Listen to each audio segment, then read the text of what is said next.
Hello there. In the news, a man in his 20s was electrocuted this morning, Friday 26 January 2024 in the community of Marshall.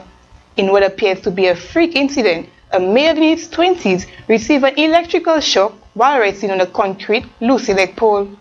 The individual reportedly collapsed after getting shocked.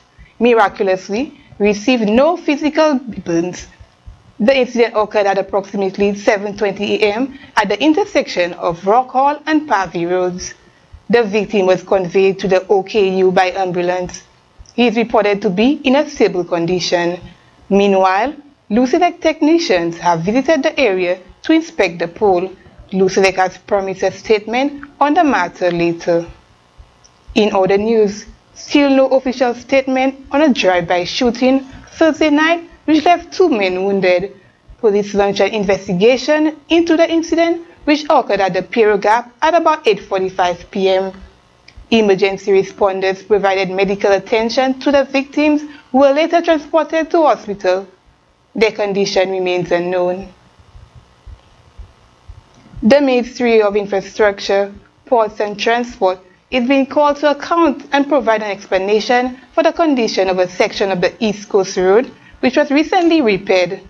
Commuters and drivers are expressing disgust at the deplorable condition of the road, less than 3 months after renovation.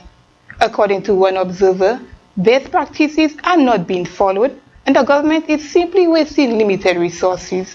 Mukiba Ife reports. It's a bumpy ride for anyone traveling the East Coast Road, particularly between Dennery and Castries.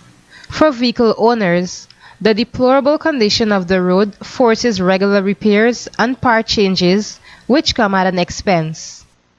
It also affects productivity, as the time to move people and goods from one location to the next increase.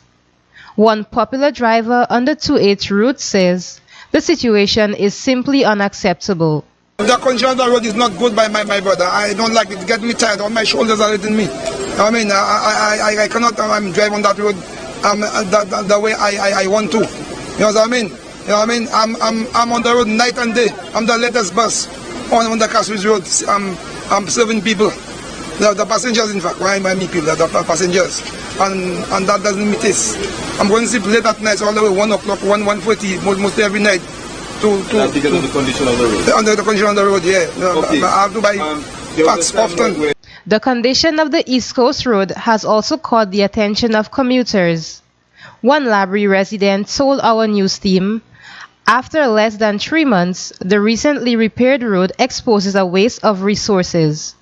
He has also called for proper feasibility studies to be undertaken prior to such projects.